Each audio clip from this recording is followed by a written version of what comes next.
subscribers of the channel, anybody new, MMA fans, combat fans, UFC fans, maybe Championship 1 fans, welcome back to the Basement Breakdown. We are joined by the gambling phenom, and we will be featuring more Championship 1 picks for this Friday. We were supposed to have 2 events, I believe, the normal Lumpinee fights, and then obviously what we're going to be breaking down, the Friday night fights. But I do believe 2 main bouts were canceled for the Lumpinee card, so they scrapped that earlier in the week. So we're just left with the Friday night fights. Nevertheless, still excited, still going to break it down, and we're still going to make some money, guys. Luckily, for me, I use FanDuel and some other things, and it's kind of hard to find lines for the Lumpinee cards. A little bit easier with the one Friday night fights because they're featured on like Amazon Prime and such. So it's a little bit easier in Canada to find lines for that, I guess, because I'm always searching for the Lumpinee lines on like weird betting apps. But regardless, I'm excited. We got the gambling phenom. Let's dive into it. If you like our picks and you want to see more, subscribe, like the video. I really appreciate it. Let's get into it. Hello again, everybody, and welcome back to the channel. I'm going to be breaking down your one fight night 38 card between Andrade and Enk, and without further ado, let's get into it. We have a flyweight MMA bout between Jeremy Miado and Avazbek Kholmirzaev. My prediction here is Kholmirzaev. My confidence level is 80 to 90%. My risk assessment is that this fight is safe. Let's get into it. Jeremy Jaguar Miado. He has a pro record of 80-7. He's 32 years old with a height of 5'6". He has amassed more losses in 1 than wins, despite the very well credited numbers on his record. Sorry. He has lost 2 strikers and grapplers, losing to Mansur Malakchev, who we had a few weeks ago to submit Jared Brooks. A loss to a man like Mansur or Keito Yamakita shows he cannot hang with grapplers. He was submitted by both men in round 1. Avazbek would mop the floor with Mansur, and he'd find the grappling game of Keito difficult, but he'd also overcome Keito, so the obvious selection here to take is Avazbek. Don't get it wrong, Jeremy has some power in his hands. He has an impressive KO win over Lito Adiwang. Miado isn't getting better in his age though either. He went from beating Lito Adiwang to losing against him. Cool, Jeremy beat Gilbert Nakatani, but he had a razor-close fight with him getting taken down and clinched for prolonged periods of time. He truly could have lost to a Kimura in that fight, but he won because his strike count was much higher. The damage Gilbert was wearing on his face gave the win to Jeremy. And Jeremy gets outclassed. Jeremy just gets outclassed in this fight in the striking and wrestling realm, in my opinion.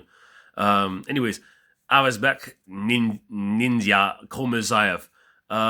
He has a pro record of 13-2, standing at 5'8", with an age of 24 years old. He is an Uzbekistani up-and-comer who keeps improving constantly in his career, surpassing his last 5 opponents in dominant fashion. He lost early fights in his career by being out-wrestled or submitted, but he has made improvements drastically to avoid being taken down, and is now a grappling threat himself, being able to control opponents and submit them with ease if they lack grappling skills like Jeremy does. Not only is Avazbek's wrestling impressive, but his striking is top tier. The way he transitioned from one move to another with random timing is complete aggression. And with random timing and complete aggression wins in fights by overwhelming and physically harming opponents with moves they have never had to avoid their entire careers. Like axe kicks, spinning heel kicks, spinning elbows, spear kicks, and along with the feints that lead up to these game finishing killing moves that Avazbek has. His timing is impeccable, and out of his last 5 fights, he finished 4 of them, leaving behind Tatsumitsu Wada, who for 3 rounds he butchered to the point he actually booted him out of the ring. Anyways, the way he attacks is impeccable. His striking is elite, and he can go for it. He can go at it for 3 rounds at his aggressive pace. Which is the greatest part. He has every single strike you can think of. There isn't a single missing tool in his book. The only weakness he has that I warned could happen, like in his last fight, is when he throws a spinning kick and leaves his back exposed. He can be grappled from there as an opening. That literally happened last fight. His opponent tried to capitalize on a missed spinning heel kick. Anyways, this shouldn't be an issue as Jeremy isn't effective when he takes somebody's back anyways. Avazbek Kholmirzaev should win this fight all day. It shouldn't really be close. I've got Avazbek here. And I actually have, I researched every single fight that I have every single fighter that I selected here before the odds came out. So, yeah, Avazbek's odds aren't that good. They're 1.1 or 1.2. If you were to take Avazbek, I would take Avazbek by a finish in this fight. Most likely a submission, in my opinion. But the opponent can be tough, and maybe it does go to the distance. But I would think that Avazbek can finish Jeremy Miado. Bout 2, Bantamweight Muay Thai, Dmitrii Kovtun versus Shinji Suzuki. My prediction here is Dmitrii Kovtun. My confidence level is 85%. My risk assessment for this is that this fight is safe. Anyways, but I will say Dmitrii Kovtun is the late notice fighter in this matchup. It shouldn't really matter, but he is the late notice fighter in this matchup. Anyways, Dmitrii the silent assassin Kovtun. Apparently his full record is 13-8. I don't know if that's true. If it is, that's kind of weird because he seems a lot better than 13-8. But he is 28 years old and stands at 5'10". He's a dangerous Russian fighter, but I do not put him at the top of the list when it comes down to my favorite Russian fighters like Azadullah Imagazaliev or Abdallah Dayakev. I don't put him on that list. In fact, I bet against him last time out as a pick'em with Rambolek. Rambolek dominated from start to finish, which was good, but Rambolek is a monster, so I don't take anything away from Kovtun in that loss. Kovtun also lost to Nonachai, but he beat men like Ferrari and Suar Black, which is impressive. Suar Black was winning the fight with Kovtun, but just got dropped one time, which gave the win to Kovtun. Sorry, truthfully, I should not have to even describe the level of how good or bad Kovtun is here in this fight. It's his opponent we should be speaking about, since this should be a clear-cut victory for Kovtun. So before I get onto his opponent, let me just say Kovtun has power. He is durable. When you don't put him against a monster, he's durable, I mean. But I started to notice his durability issues. For a tough Russian, he gets slumped pretty badly if you hit him good enough, like Rambolek or Nonachai did with a clean strike. Like a good left hook or a good cross will put you out. Kovtun should not be getting dropped against his upcoming opponent. It will be the end of his career here if he loses to this opponent. So yeah, like he should not be getting dropped, and he should not be losing to this upcoming opponent. Anyway, Shinji Suzuki. He has a record of 33 wins, 19 losses. He is 40 years old, standing at 5'8". He is coming off a loss to Jake Peacock via third round KO. If you don't know who Jake Peacock is, we bet against him. We broke him down a few weeks ago, and we bet against him. Anyways, he is the cowboy who fights with only one arm in Muay Thai. That's the only way to describe him. Jake was a 1.25 favorite against Shinji, is all I have to say. The fact that the man with one arm was a betting favorite against Shinji Suzuki and finished Shinji Suzuki in round 3 after Shinji just gave up. Yeah, that's all I got to say. Jake did land knockdowns on Shinji. I'm not saying that he didn't, but yeah, Shinji definitely gave up in that fight. I'm not saying he didn't, but getting a knockout in round 3 via 4-round knockdown rule for Jake was kind of bullshit against Shinji because Jake did not land a 4th knockdown in that fight in round 3. If you actually watched that fight, Shinji just fell due to the forward attack momentum from Jake, and the referee just called it at the time just to give Jake the KO win. Shinji is not a valued fighter or even a fighter at all, in my opinion. He is very low level and does not deserve to be in 1. I don't know how he's in 1. Matter of fact, when Jake fought him and me and my crew, yeah, we bet on Jake on that day. We knew that Jake was going to get gifted a win. It should not be possible to lose to Shinji Suzuki. And like I said, if Kovtun does somehow lose here, he needs to be cut. There is nothing threatening or dangerous about Suzuki apart from the fact that he has 2 fists. His output, precision, and durability are all the bottom of my expectations. And if he wins, I will literally kill myself. It should not be possible for Shinji Suzuki to win. And yeah, anyways, on to the next one. We have a strawweight Muay Thai bout between Alif Sordechapan and Ramadan Ondash. My prediction here is Ramadan Ondash. My confidence rating is 65 to 70%. My risk assessment for this fight is mid. I'm going to tell you why in a second, yeah, even though Ramadan should be the guy that wins. I'll explain it and I'll break it down right now. Alif Sordechapan, he has a pro record of 62 wins, 9 losses. He is 5'9" and 21 years old. So he's still young and able to improve drastically in each fight. Alif has had a fast pass to becoming a 1-star due to his unique frame for his weight, making him a tall fighter that can snipe and time lethal strikes on people who attempt to close the range on him. He will be fighting. Sorry, he will be the fighter playing the back foot this matchup, most likely for the most part of this fight. That is unless he catches a big flying knee or a head kick that resets Ramadan.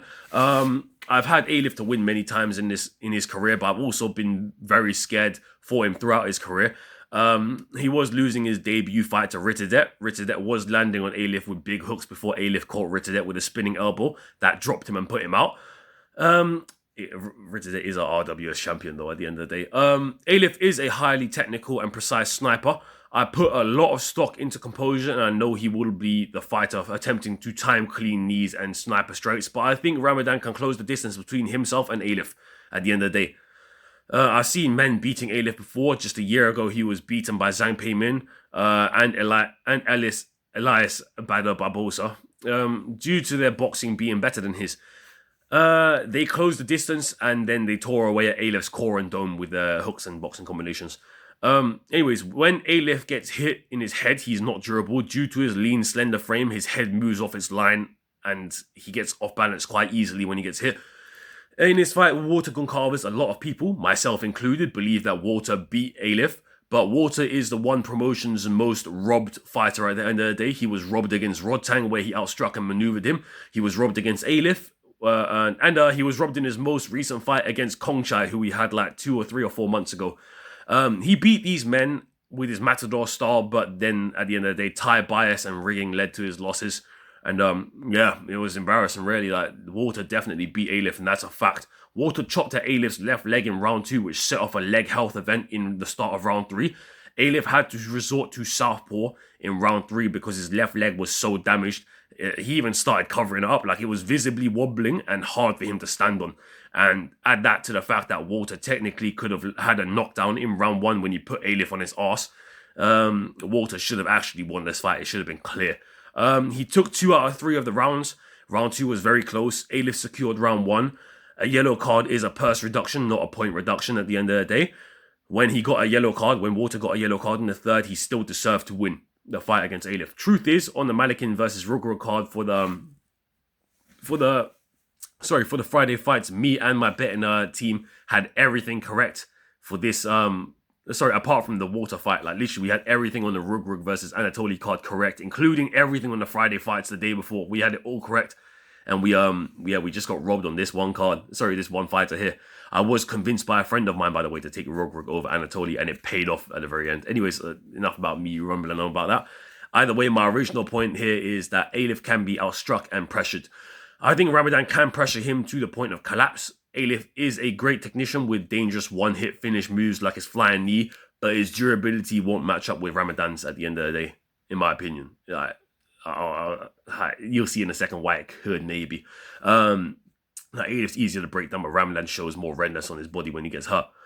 Anyways, Ramadan the Scorpion Ondash, a pro record of 12-2 and an extensive amateur career of 60-5. He is 19 years old, standing at 5'6". He is a Lebanese up-and-coming talent that they are pitching against a Thai prospect here. He is a dangerous monster and is one of the 2 Ondash brothers inside of the one promotion. I do believe Ramadan has the tools and skills to break and dispose of Alif, but I'll tell you right now why I'm scared here in this spot. Both men are young. Both men are up-and-coming prospects / talents with a big fan base. The older brother Abdallah Ondash, or older brother Ramadan, has been robbed before and won against Chok Preechar, which infuriates me. And in every single one of Ramadan's fights, I'm expecting and waiting for him to get robbed now also, just because they don't mind robbing his brother, they don't mind robbing him.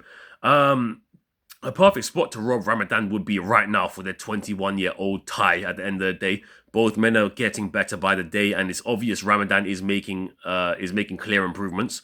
His aggression is relentless, and he is getting better at finding the target as he ages. He has a win over Brazil Ekmangnot, who I keep in high regard, and he has a win over Chart Payak, who I also keep in high regard. Chart Payak smoked Compet, who took 2 rounds from Ramadan's brother Abdallah in their bout, so you could consider Ramadan to be the brother with a higher ceiling than Abdallah when it comes down to what they can do in the future. He's just as good as Abdallah, but he's younger at the end of the day. Ramadan is more aggressive, while Abdallah trusts his composure more, so the brothers are different in that factor. As much as I like Ramadan, if you watch his fight with Kongchai, Kongchai probably should have beaten Ramadan. I don't say this like lightly. I had a bet on Ramadan over Kongchai, so nobody can say that this is biased or they can't argue with me at the end of the day. I want you to watch that fight back. Ramadan took round 1 from Kongchai, no arguments there. Clear round 1 to Ramadan, but he dumped quite a bit of gas when he exploded with his hooks, trying to finish Kongchai with his pressure. Kongchai stayed composed, losing the first round, but in round 2 the momentum shifted. Kongchai was the one putting visible damage on Ramadan. Ramadan's nose was busted and leaking. His arms were red and bruised from blocking and catching so many kicks. And basically the kicks just took away his punching power, and his legs and body were getting chopped up too. He lost balance a few times. You could see Ramadan visibly slowing down and breathing heavier in round 2. He was losing the first 2 minutes of round 2, and then he landed a knockdown shot on Kongchai to secure the lead in round 2. He managed to knock down Kongchai. Now listen to this. If you go back and watch the fight, at the end of round 2, the final 12 seconds, Kongchai lands a flush right hook when Ramadan enters his range, and it connects, turning Ramadan's head sideways, and Ramadan actually ends up on his hands and knees in front of Kongchai. This could be a case of, oh, I overswung, I tripped, and I overswung and tripped, and I got caught by a strike while I overswung. That's what made me trip. But to me, it looked like Ramadan got timed on when he leapt in and threw a left hook, getting caught by Kongchai's right hook on Kongchai's lean back. Like Kongchai dipped back a little bit, yeah, threw a right hook, and it connected with Ramadan. Thank God Olivier Coste didn't call the knockdown that day, but the truth is, if that knockdown was cold, that round would have been Kongchai's round, and the third round went to Kongchai all day, so Kongchai would have won. So Ramadan could have lost that fight if we call it a knockdown. Like if we call what happened at the very last 12 seconds in their fight, if we call that a knockdown, then yeah, Ramadan would have lost. Well, at the end of the day, that kind of is what it was. He did kind of get knocked down. I mean, in boxing, if you get timed and your hands end up on the mat, then what is that? They're not going to say, oh, you slipped. They're going to say, yeah, you got knocked down. And they're going to call it a knockdown. They won't say you overswung and then, oh, got caught overswinging. They'll say, yo, you got caught. They'll say you got caught when you overextended. And that is literally what happened. Like, even if it was flash, it should have been called probably. Like, Ramadan fell on his hands and knees after getting caught by a right hook. If the version of Ramadan we see is the version that appeared when he fought Kongchai, then there is a big chance that Ramadan will lose. If it's the version we saw against Charpayak, then Ramadan will win dominantly. If he focuses on not wrestling, his gas will if he focuses on not wasting his gas, he will win. And I didn't mean to say wrestling, but his aggression could lead to his downfall, like it almost did in the Kongchai fight. Like I said, he's not composed like Abdallah is, like his brother, so he won't win in a point fighting game, I don't think. He lost to Toma Kuroda because he couldn't find Toma properly. If he does not pressure from the get-go, he will lose. He rarely needs to avoid the long clinch of Alif. If Ramadan walks a straight line into Alif, just trying to finish him, Alif will clinch the back of his head and he will throw a step-in flying knee. So, yeah, Ramadan's got to be careful, otherwise he's going to get caught. And if you get caught, yeah, Jesus, the entire crowd is going to be on Alif's ass. He is very good at calculating when people push forward, grabbing them and using the momentum to break them with his knees to the body and head. When Alif throws these clinched knees, he stays relatively safe due to the height differential in clinch. Nobody can land a clean strike to his face in clinch unless you post off of him, which, yeah, is not the easiest thing to do all the time. Ramadan needs to cut off the ring and break the body. If he does this, he wins. Truthfully, Alif is a fighter I cannot respect, and I've been successful betting against him before. Just the reason I can't respect him is in the Goncalves fight, when Goncalves hit Alif with an illegal knee in round 3, Alif pretended he was visibly rocked like he was hitting the head. He wasn't hitting the head. He was hitting the chest / the shoulder. He was not hitting the head. It was not intentional, and Goncalves did not deserve to lose because of the illegal knee. Alif was compromised in that fight. Goncalves knew it. Olivier Coste knew it. And, Olivier Coste knew what he was doing when, he literally just knew what he was doing. Yeah, he's a little bastard. It was a rigged fight, but we had the whole event correct at the end of the day. Right after that, that was the first fight in the card, so we did very good on that event. Sam A and Buchecha were my dogs on that event. My mate convinced me to bet Rug at 7 times because the value of Malikin was not worth it. So yeah, that card was great for us. You cannot trust Alif here.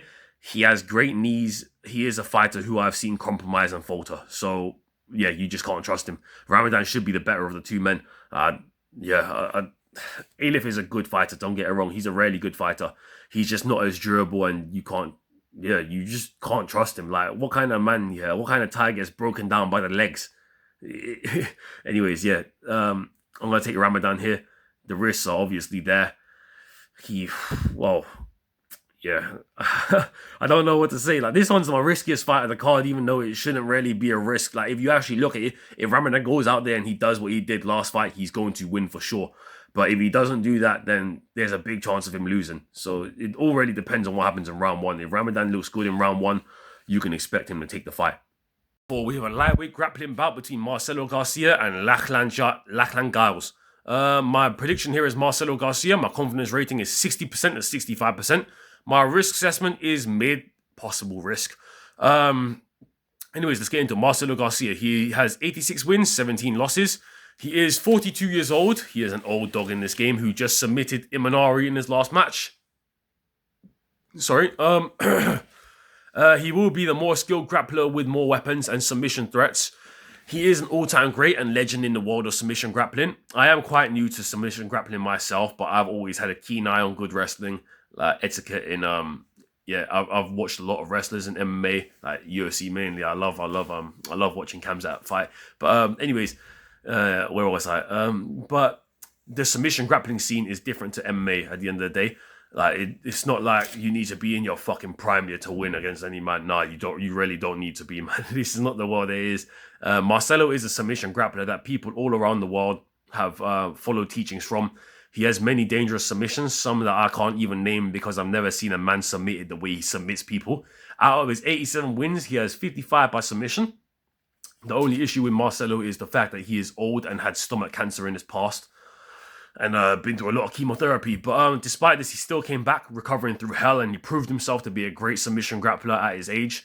Like, he submitted Imanari last fight, which is pretty good. Imanari is not the best wrestler, but he is a legend himself. So, anyways, he is regarded as one of the best to ever do it in the sport and has multiple gold medals across different events to prove that he is... to prove it. He is a multiple-time ADCC champion too, which, we saw what happened to our last ADCC champion, double champion. You can't always expect these guys to come in. Like, really, the truth is, sometimes you ain't got to get submission. Just lay on top of the motherfucker for 10 minutes and you'll win. All in all, I feel as if this matchup is kind of set up for Marcelo Garcia to prosper. But anyways, on to Lachlan Giles. He's 39 years old with 40 wins, 23 losses in his grappling career. And 25 wins out of his 40 wins coming by submission. He has never won an ADCC championship title, but he retained a bronze in ADCC through his career, showcasing his ability to be there with the top level, but not to be the best. Both men have earned the nickname the Giant Killer because both men have beaten bigger men. Giles is, however, performing in this matchup with Marcelo Garcia after 3 years away from competition, so I don't think he will perform well. And since they are both aging men, I think it's pretty reasonable to side with Garcia, who's a legend and has a legendary status and resume, compared to Giles, who has a 2-to-1 ratio, just under a 2-to-1 ratio. He may be physically stronger than Marcelo at certain points of their bout, but he will no doubt pose less of a threat as the fight goes through 10 minutes. I didn't mean to write more. Anyways, I'd say around the 2-minute mark, Marcelo starts to show his experience and level difference in this fight. Like Giles might do good for the first 2 minutes. Yeah, he might have the top position for the first 1-2 minutes, but Garcia is not going to let the game get away from him. He's going to roll around. He's going to try to find a submission. And I can't even name half the submissions he has here because I don't know the names of them. Truthfully, like, this fucking guy is a legend and a master at finding submission chokes. And I'm going to have Marcelo Garcia to win. Top 5, atomweight Muay Thai woman. Petjija versus Martina. My prediction here is Petjija. My confidence rating is mid. Possibly safe. I'm going to put it as safe, probably. My risk assessment here, 80%, sorry, I'm trying to click my neck. Anyways, the Queen Petchija, that's her nickname, the Queen, standing at 5'2" with 210 wins, 6 losses. That's an incredible fucking career. That's better than any career I've ever seen in my life, actually. That's more impressive than fucking Floyd Mayweather's career to me. Anyway, she is the best, and I mean the best female Muay Thai fighter I've ever seen in my life so far. She is a female specimen who is only 23 years old with plenty of time to improve. She is a machine who can kill in 3 rounds or 5 rounds without an issue, no cardio loss, nothing. She just came off a win in kickboxing against Kana, who is one of the world's best female kickboxers. And we just had Kana as a 3.75 underdog against Stamp last week, didn't we? She butchered Stamp. Horribly. Sorry, it wasn't last week. Why did I say last week? It was like 2 or 3 weeks ago. Anyways, Petchija took almost every round of Kana in their fight. And before she was given her nickname, the Queen, she was given the nickname, the girl who could defeat boys. As a child, because she was only aged 10 when she had 100 fights to her name, 70 against, more than 100 fights, to her name, 70 against boys.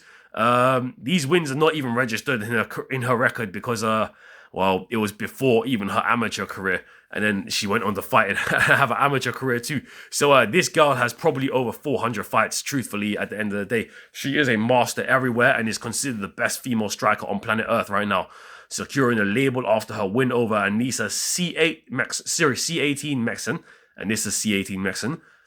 Although I will say Mexican was quite old at the time, so it's not too impressive of a win. Petchija has dominated almost every fight she has ever been in and is a machine. There isn't a female out there in this sport that can keep up with her in the technical realm. She is already elite for her young age of 23 years old, blocking and throwing, never wasting movement and sticking to the fundamentals constantly. She's not going to fucking lose. She is the Terminator of women. Anyways, Martina Dominczak, she is a Polish fighter. She is 5-1 in her pro career. Standing with a height of 5'4", she is 23 years old with nothing close to near the experience Petchija has. She has the height and length advantage over Petchija, but Petchija won't let Martina utilize it for long. She will overcome the adversity. Martina Dominczak is a good female fighter, and don't get it twisted, she has a variety of lethal moves. I've seen her utilize her leg kicks very well. She threw a head kick once that missed its mark. Then with the same leg that missed its mark, she snapped it back into a taekwondo kick like Wonder Boy does, using the foot to kick the face of her opponent.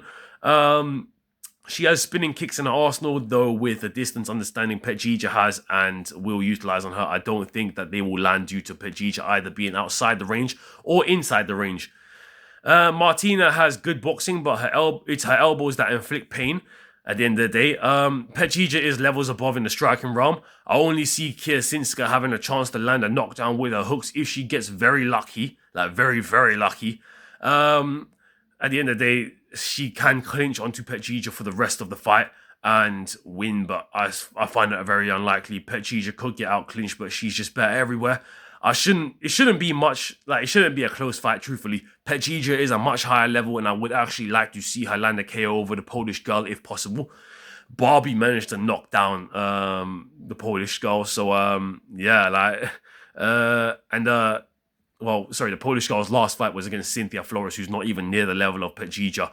Martina dominated Flores, but is still not a high-level opponent. The inexperience will lead to her loss in this fight. I've got Petchija all day.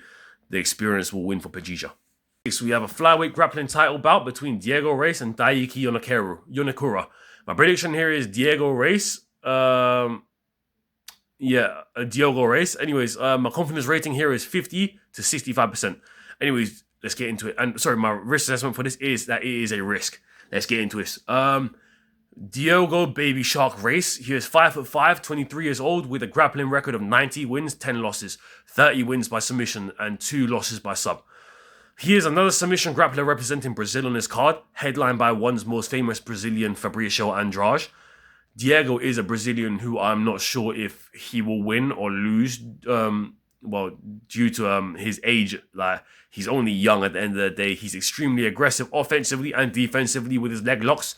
His leg locks are his favorite fucking go-to. He will often let his opponents grab onto his leg using his own limb as bait, waiting for his opponents to close the gap, grabbing onto their limbs and rotating with them, forcing taps from uncomfortable positions, and tearing the knee or ankle.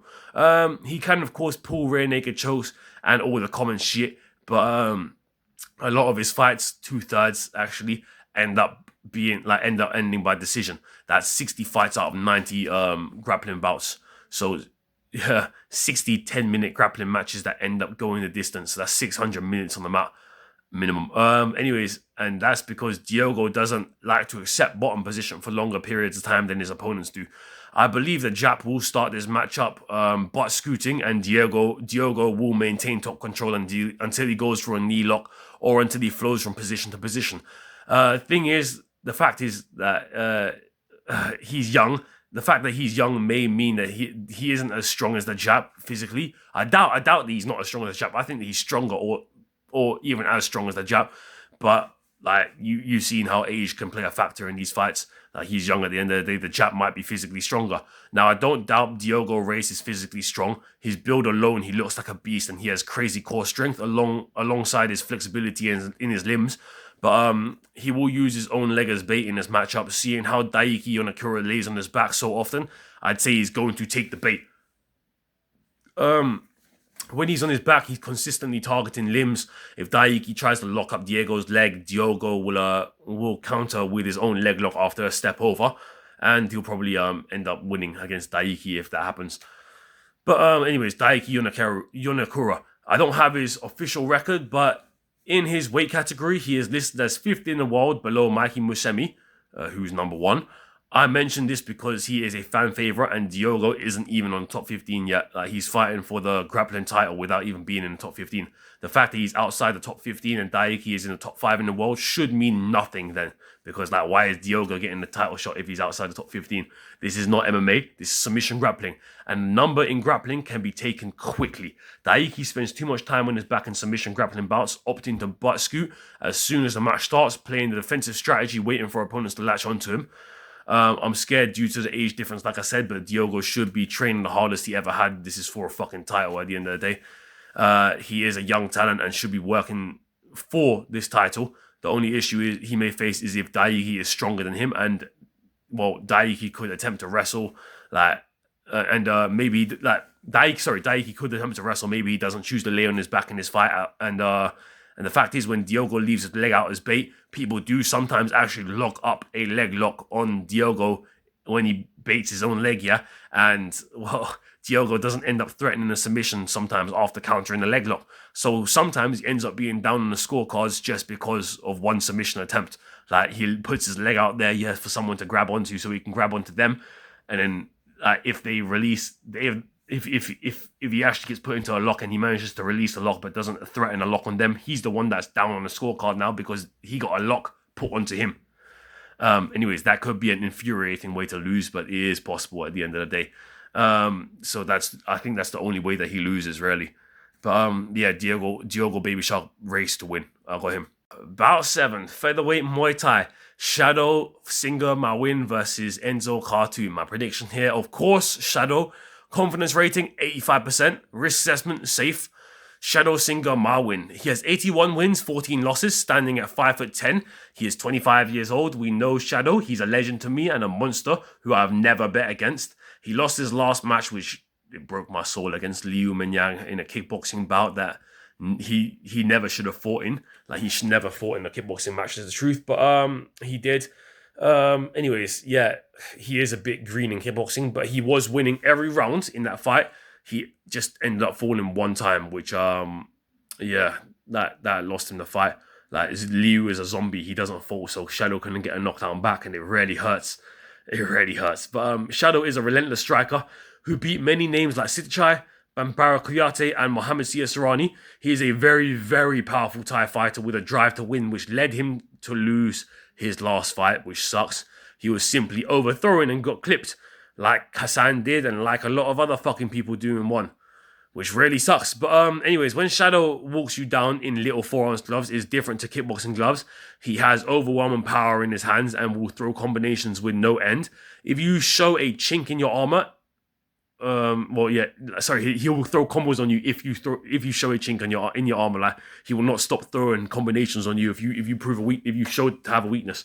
If you are maneuvering around him, avoiding his boxing, he will catch you with leg kicks that slow down your momentum and in movement instantly. So like, keeping range is not always an easy thing to do against Shadow. He'll break you down from your base. A fighter that many Thais compare Shadow to is the legend himself, Buakaw Bantamweight. I think that's how I pronounce it. Anyways, Shadow has the potential to be one of the greatest in Muay Thai and is a puncher that punches through. He doesn't like just touch the target, he punches through with his shots. He breaks opponents down with power and pain in each strike. He doesn't like, I literally said last fight before he fought Kampara, he doesn't strike people to outstrike them. He strikes them to hurt them. Every hit he lands on you will hurt you and actually, like, physically hurt you and break you down. He breaks his opponents down with power. He will catch Enzo Khartoum. Nobody can stand in front of him without getting broken down physically. And since Enzo is fighting on short notice, I don't see a single opportunity for Enzo to win. I never did, even if Enzo wasn't on a late notice. But anyways, Muhammad Yunus Rabah was losing to Shadow before the fight was called off. Due to a no contest. Muhammad Yunus Rabah is a little bitch. He got eye poked and quit like a little puff. He was losing that fight 2 rounds down. Anyways, one have a tendency to recently void fights that everybody has money on because, well, one is a failing company and is milking as much money as they can from heavy favorites recently. Like, if you've been a fan of one, you've been watching that. You've been watching them. Like, a lot of heavy favorites recently that people have believed in, they're losing. Yeah, that I believed in, they're losing because well, there's a lot of rigging going on in one. Like, if you watch that Nayan versus Nitikon fight, you can't tell me that wasn't some fucking bullshit. And then Gayasit last week, Gayasit got robbed as well. There's robberies every week, lads. This is how the game goes, isn't it? But we try to avoid them. Last week was a really painful one because Nayan and Gayasit both got robbed, and I actually had quite a bit of confidence in both of them. They were the better fighters. They just got robbed on some bullshit. Anyways, where was I? Yeah, where the hell was I in this fucking chat? Sorry. Yeah, one's a failing business at the end of the day. It's designed for people with common sense and logic like us to lose, since nobody bets on a guy like Tagir to beat Shimon. Like, everyone in the world bet on Shimon to beat Tagir, yeah. And what do? The first opportunity there's an eye poke, they avoid it because everyone's got money on a guy like Shimon. But yeah, anyways, back onto this fight. Enzo Khartoum, he's a 6', 25-year-old Algerian fighting out of France. Last week we had a European regional K1 kickboxing champion to lose. We bet against him last week. I forgot his name. We bet on Lamna Moonlek to beat him. Anyways, yeah, where the fuck was I again? His record is 16-3. He is on an 8-fight winning streak right now, with around 11 of his wins being by finish. He is very hittable. He has never fought the best competition. He's been outstruck in fights by way lesser opponents than Shadow. He's had his legs chomped away at before in fights against a fighter whose name I've actually forgot in the fight because his name wasn't really worth like me remembering. The guy was not high level, just an average French like French style runner, the ones that they tap you, they run, they tap you, they run, they tap you, they run. But anyways, that average runner who was scared to get hit actually outstruck Enzo.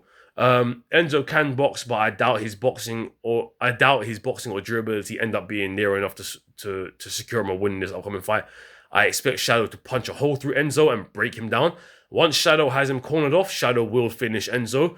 Enzo's not as durable as a guy like Sia Serrano or Liu. The outcome has already been predetermined here. Shadow is going to win. He's going to break and KO Enzo. And yeah, there's nothing else to really say about this. Shadow is going to fucking smoke him. If he can't catch him with his hands in the first round, he's going to break his legs. Once his legs are broken, he's going to smoke him with his hands. And I promise you when I say that he is going to smoke Enzo, there's not a chance in hell that Enzo is going to win. Onto the final bout of the night. Bout 8, Bantamweight MMA title between Fabricio Andrade and Enk Urgul Bakhtaru. Anyways, my prediction here is Fabricio Andrade.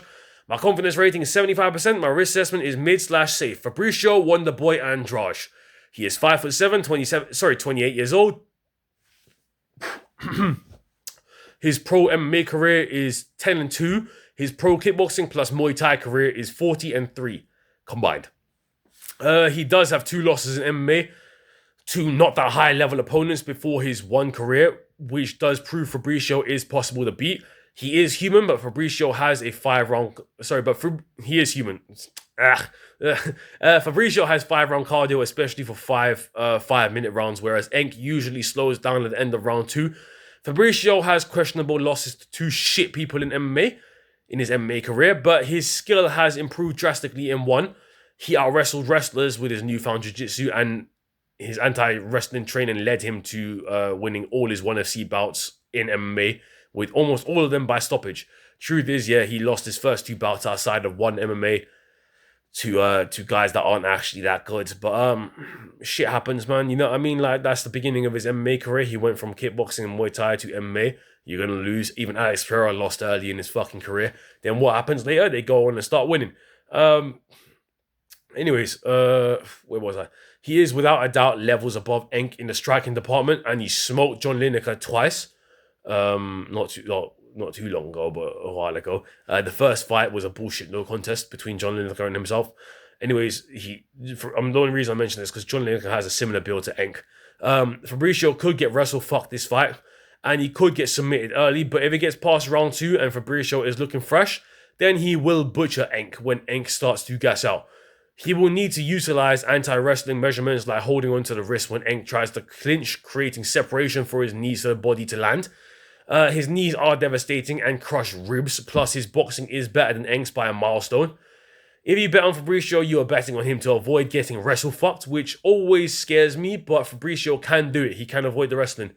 He wants a super fight with Marabi, says, so if that's true, he needs to dominate here and not get wrestled once. I've seen him get chinned before. Matter of fact, he got chinned by Zhu Shuai, who we bet against with Arthur Klopp, albeit he was still young, and it still worries me that he has been chinned before, flush.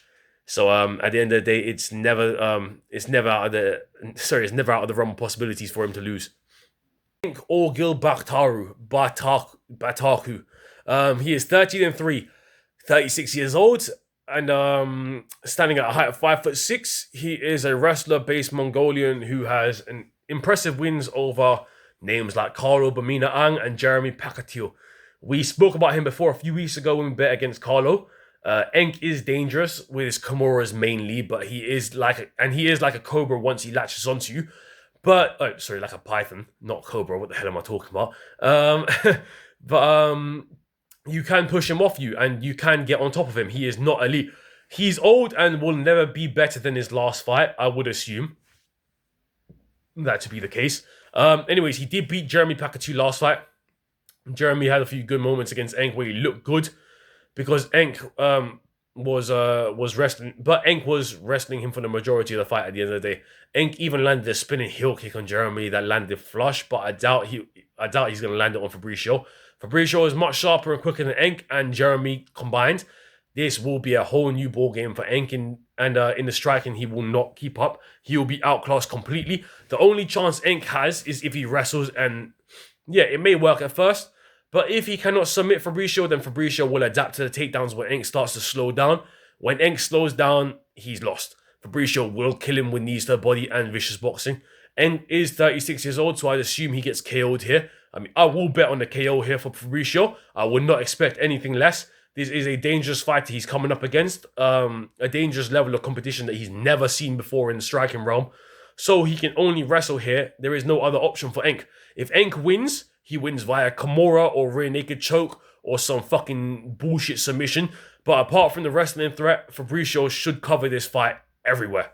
Like, everywhere. And if Fabricio can, anti-wrestle, if he can stop the takedowns from Enk, then he secured the win 100%, and it's not even going to be close. The first round or the second round, Enk will wrestle. He probably will get a takedown because, John Lineker got a takedown on Fabricio, but Fabricio got right back up. So if Enk gets a takedown, I expect Fabricio to get up. I expect him to turn around. I expect him to clinch Enk and either separate and box, or I expect him to throw a knee right into the ribcage of Enk, and I expect him to crack that man and break him down. Enk has been on, he's the guy that's on reality TV shows on Netflix. He's on a Netflix fucking show right now with Rob Whittaker. You know that, it's like the Fitness 100 show or some shit like that. It's some fitness show between a bunch of different countries in the Asian regions. And yeah, Enk was on that show, rooting for Mongolia. But at the end of the day, yeah, let's root for Fabricio and let's see how it goes.